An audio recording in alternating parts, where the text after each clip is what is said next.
Why, hello, and welcome to another episode of First Chances with Chance. And in today's episode, we're going to be discussing more of speaking my mind. So, this will be a part 2 to speaking my mind, and it might be an hour's long worth of episode as well. So, who knows?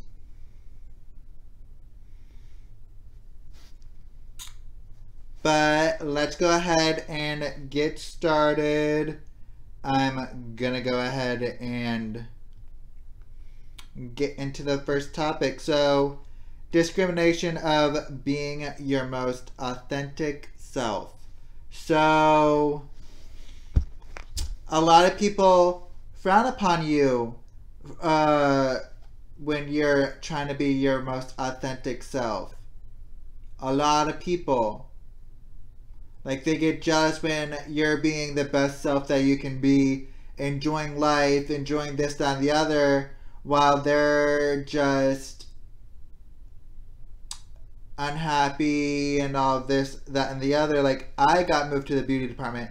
I'm living the best life that I can. I'm going to trivia tonight, like I do every week. Good energy, good everything. Where I'm at in my life, I am happy with. Where I have two different things, like, personalities that I want to say. Like, there's my everyday personality, and then there is my persona, in a way. Like, Paris Hilton has her persona. I have Chance. I am Chance. Today I kind of took inspo from, like, with the outfit, I kind of took inspo from Demi Lovato's new album. So I have a spiked bracelet, couple rings. One of the rings that I'm wearing says Bad Wolf, which is a reference from Doctor Who, which I used to be obsessed with, and I found this ring and I was like, it still fits. It still fits. But yeah, I'm definitely living the best life that I can. Could it be better? Certainly. But am I living my most authentic self with where I'm at? Sure. But being, like, when I go out and dress how I want to dress, my mom's always like, wow, really? You're wearing that?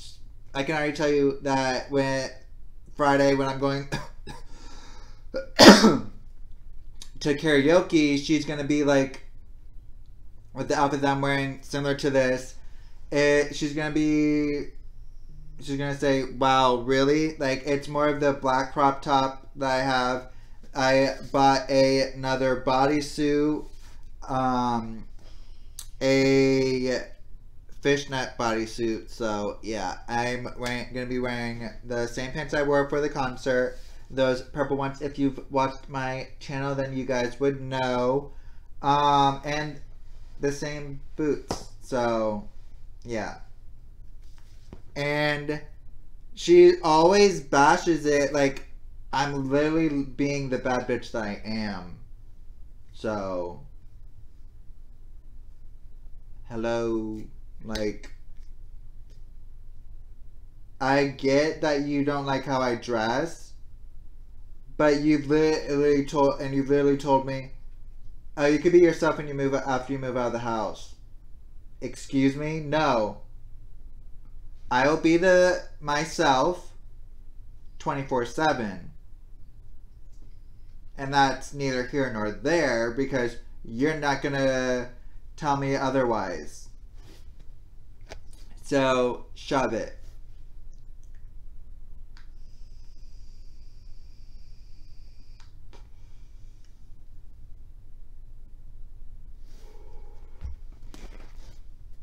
So, let's also look up, why are people discriminated against when they are being authentically them.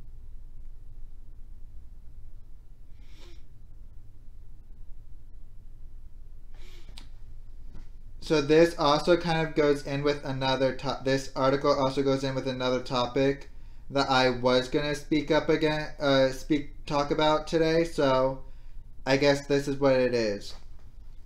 Be your authentic self at work, but only if you're white. When Cassius Green first started his new job at a telemarketing call center, he struggled with his sales pitches and was constantly hung up on.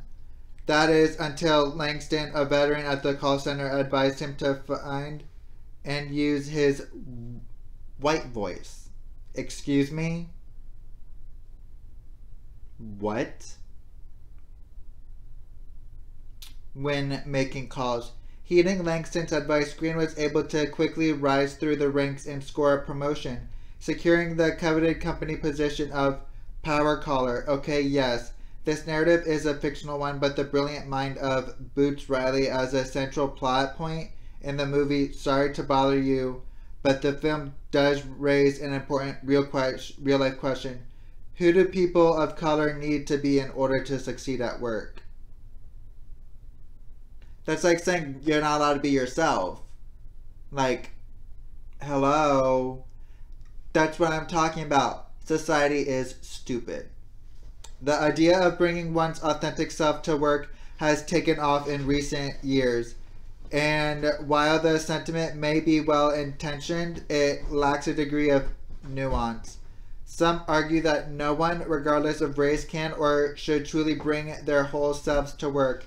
And though this may be true, the issue is far from complex for people of color. Emma Bracey, 31, a media professional, believes that many workplaces become toxic and inhospitable to people of color because there is a near constant expectation of keeping white colleagues and employers feeling comfortable. I'm generally expected to present as articulate. Sometimes I'm expected to be the cool one.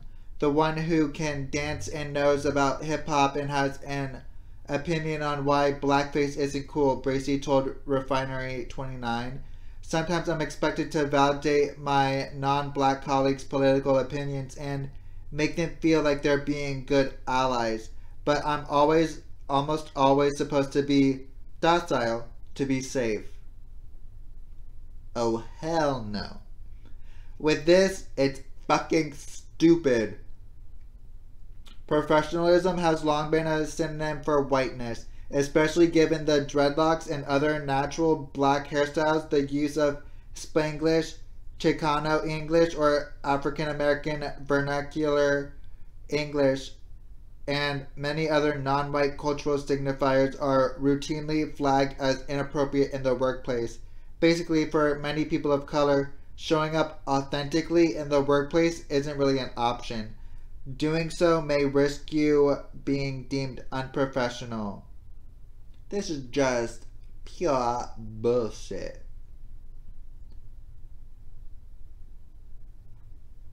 Before even entering the workplace, people of color face rampant discrimination in hiring practices. As of 2017, white applicants received significantly more callbacks than equally qualified black and Latino applicants, 36 and 24% more respectively. Of course, in a system that commonly measures professional compatibility by proximity to whiteness, it's no wonder that many people of color aren't seen as a cultural fit. And when people of color do finally land jobs, workplace dynamics do not always make space for them.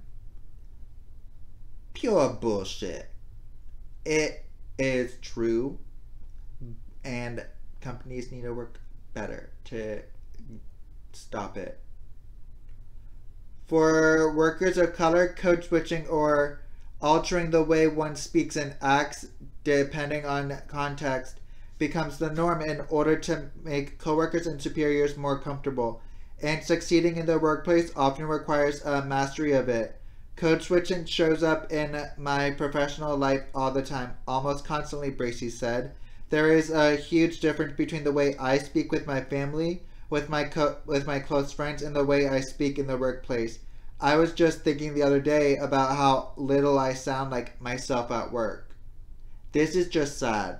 Like, it's true, but sad. And we're going to go ahead and take a break. And when we get back, we're going to go ahead and go on to another topic. So, I'm actually going to go ahead and just finish reading the article.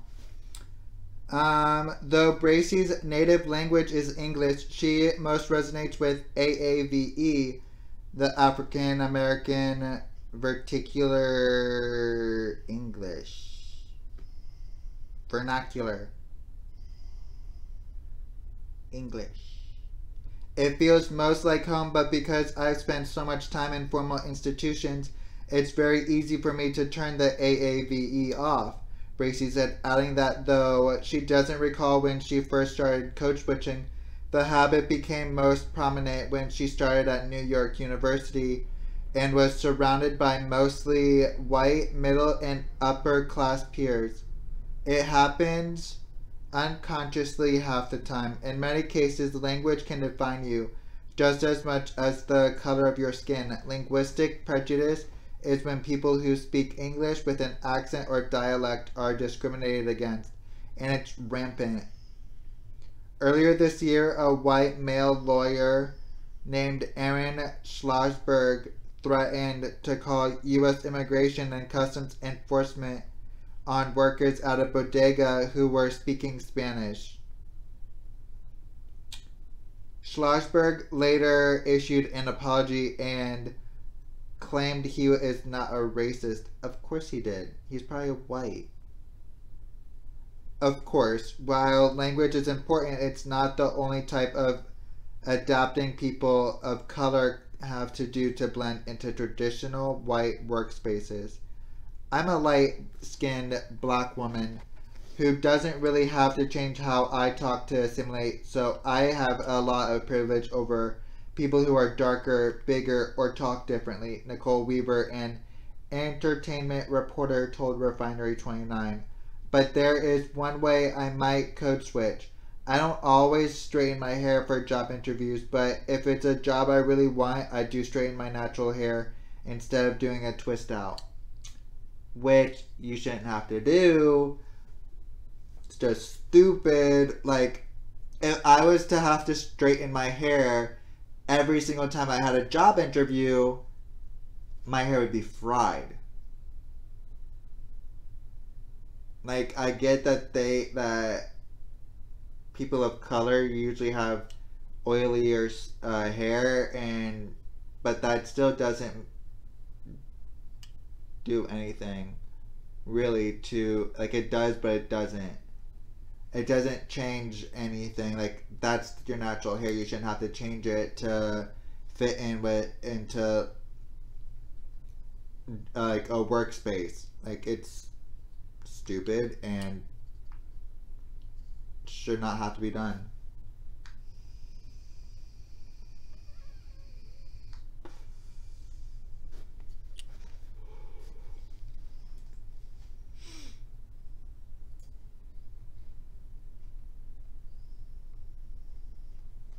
So that's it of what I'm reading of the article, because we're going to actually go on to the next topic. And it's how art is being removed from school when more funding is going to sports. So I get the whole, oh, but sports funds the school, football pretty much funds the school because everybody pays for the tickets to go to the school, to go watch the game and this, that, and the other. But if you're making so much money and you're putting money back into funding, like, where is all of the funding for the football team going to? The jerseys, this, that, and the other. But if you're still putting it, I get that you're doing it for the buses and having to raise money for the buses and everything to pay for the buses. But it should not be the primary focus, because art, music, all of like the arts, like theater, music, chorus, band, even all of the things that are art focused help a person develop into, one, being their true self, two, into it helps their brain develop a lot, especially with like people that are hands on. It's not just, oh, let's all focus on football, let's go football. No, because there are people that like I said, also focus on the arts. So how are they gonna focus on and better their trade per se in order to like make a career out of it if schools aren't pushing that anymore? Like, it's stupid, and like it makes no sense. Like, where's the money going?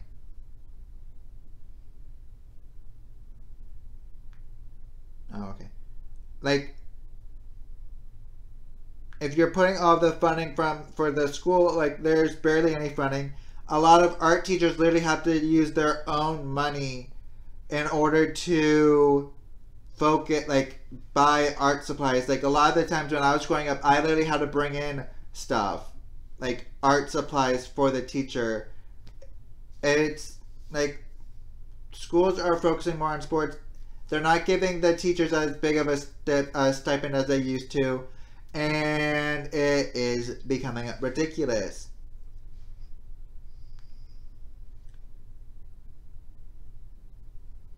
Funding for art programs in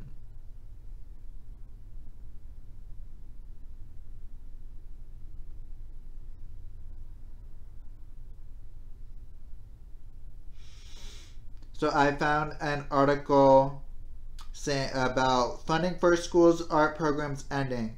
Since 2008, more than 80% of schools nationwide, wow, have experienced cuts to their budgets. These budget cuts are forcing schools to choose what is most important to their students' education. For example, during the 1999 to 2000 school year, 20% of schools offered dance and theater classes, and 87% of schools offered visual art classes. After these budget cuts were put into place during the 2009 and 2010 year, for example, only 3% of schools allocated funds for dance and only 4% offered theater opportunities. Even though the changes to dance and theater classes were drastic, some were not. During the same school year, 83% of schools offered visual arts classes, a less significant but still noticeable decrease. However, during these budget cuts, music class opportunities have not changed very much, with about 94% of schools offering music classes. One very important question being asked by many: why are the funds being cut to begin with? When the No Child Left Behind Act was passed, it put more focus in schools on core subjects like math and reading. Because of the focus on these subjects, schools are forwarding more money to the areas that require standardized testing in order to keep the scores high. The No Child Left Behind Act caused schools to focus on grades and test scores while pushing the funds to keep those numbers high. Art classes that required schools to purchase supplies for students were cut first, leading to a huge drop in arts opportunities in schools. But still, another act that was passed focusing on those core subjects in the Common Core Standards Act, the CSS Act, was put into place after the NCLB Act, with even more emphasis to put on core subjects and skills that students needed in order to succeed in college.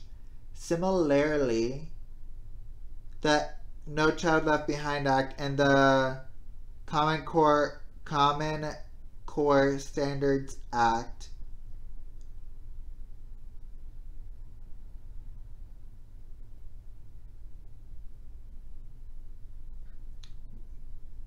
those initials don't add up. Focuses on core subjects that require standardized testing, which does not include arts classes. Because of this, many schools reroute funding from the arts programs to core subjects like math and English classes. In some schools, this resulted in portions of arts programs being completely cut because of the perceived need to save money and use it to raise test scores. Even though the CSS Act has caused more funds to be cut from the schools, the Act does mention arts education, which has caused some arts education advocates to argue on school districts' choice to reroute funds from the arts. So we're going to go ahead and take a break here, and we will be right back in a little bit. So I'm back. Evidently, funding is going to the Common Core classes. Sure, a lot of funding does go to the sports, though.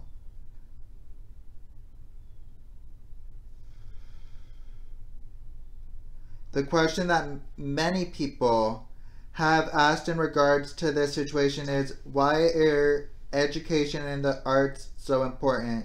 With data collected from numerous studies, it has been found that students that took 4 years of arts classes scored a whopping 91 points higher on their SAT tests than those who did not. Exactly, dumbasses.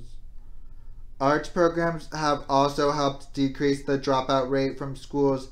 In many instances, arts classes provide motivation for students to keep attending school, which means students with long-standing arts educations have higher graduation rates than those who do not partake in arts classes. Arts education is not only important in high school, but it has been found to have a large positive impact on elementary school children. Visual arts classes taken in elementary school help develop a child's motor skills. That's what I said. And voila. Now on to the next topic. How children are afraid to come out because they might become homeless. It's a rough one, but a good one. So let's go ahead and talk. Bark. Why are kids afraid to come out?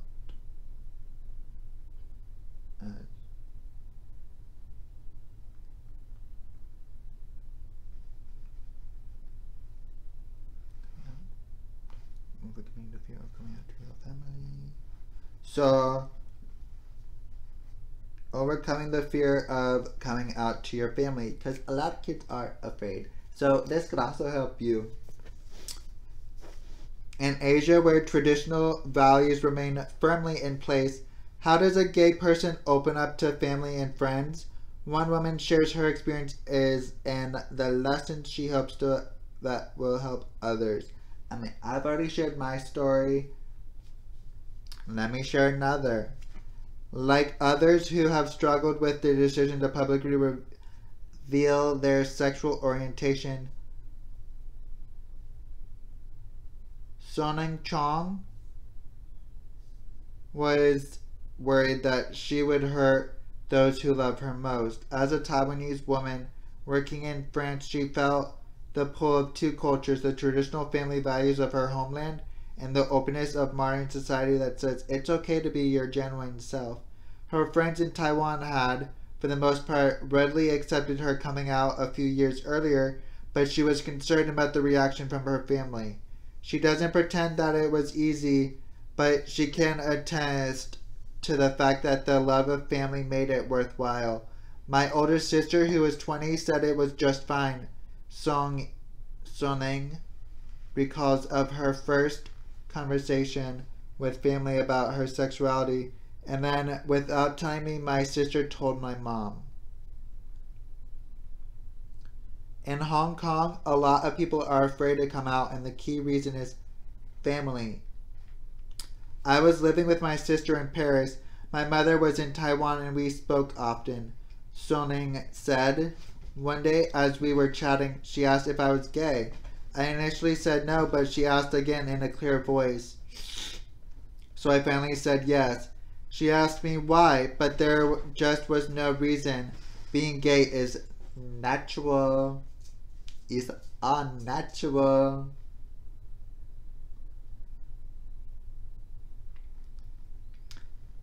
It was a time of anger, sadness, and negative feelings, she says. Her mother responded with an email to explain her thinking. I answered with my sincere feelings, including articles found online and stories about people like me. I wanted to convince my mother that it was not a big thing. Soning made the hard decision to stop communicating with her mother rather than continuing to try to convince her that being gay was okay. After a few weeks, she says, my mom contacted me and said, I thought about it for a long time and finally realized my mother realized no matter what, I love you, you are my child, and I am fine as long as you are happy. Fighting the fear. What followed was a revelation of sorts that Soning, who joined Zurich as a data scientist in Hong Kong late last year, relies on to help others who are reluctant to open up about their sexuality. This is a long article.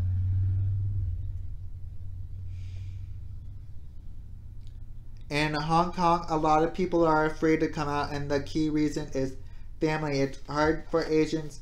My mom was really sad at first, Soning says.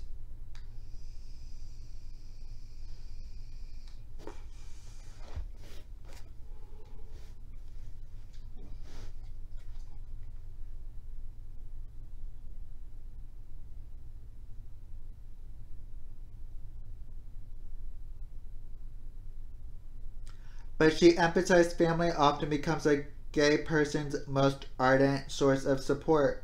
They are the ones who love you most. They will support you. Okay. Soning's partner has yet to come out to her family, but it's not for fear that they will reject her. We are in love, and if we decide to marry, she will tell her family. She's never worried about it. I'm very lucky because I have been in other relationships that have ended because my partner was very worried about coming out to family. Because of her experience, Soning is sharing what she has learned about the misconceptions and anxiety often misplaced that trouble those who are struggling with whether to come out, particularly when it comes to family. Opening up.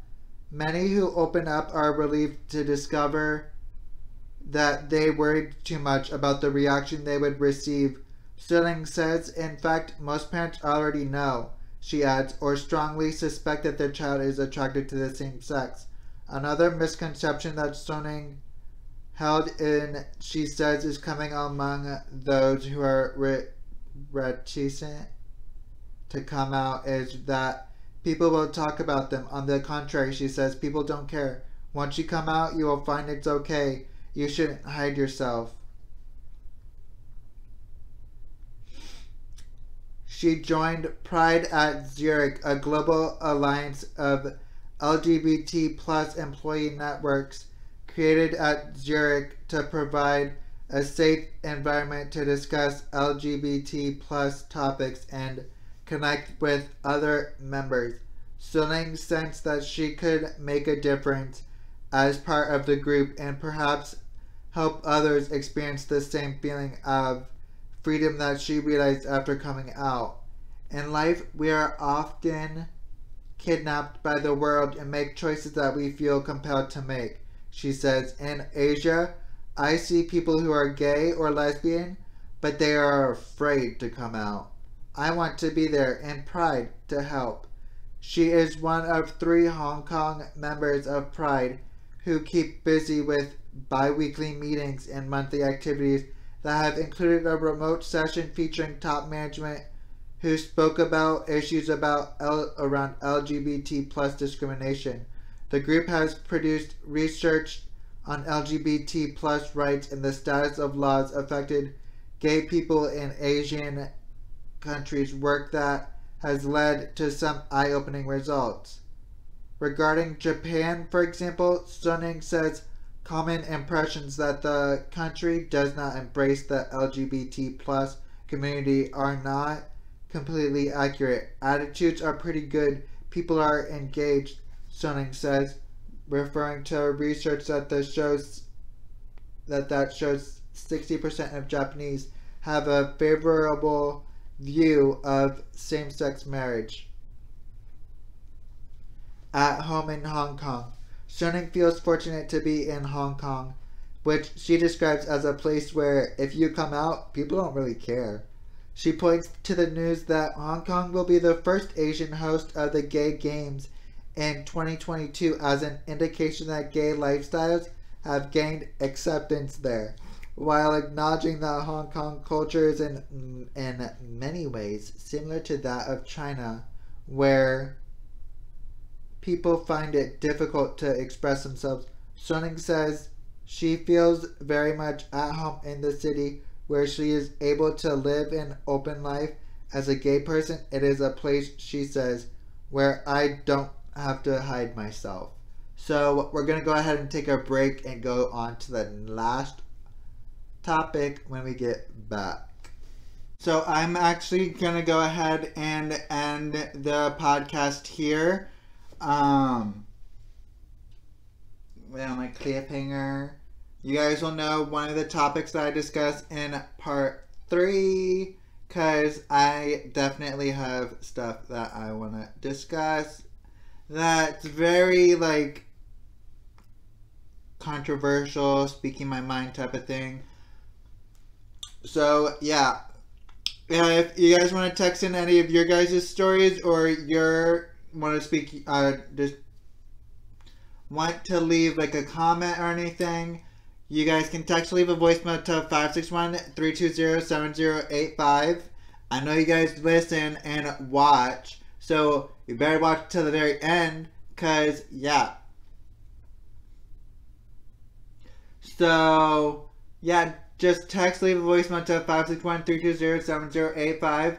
DM First Chances with Chance on Instagram, or leave a comment down below if you guys are watching the video portion. Bye guys, love you!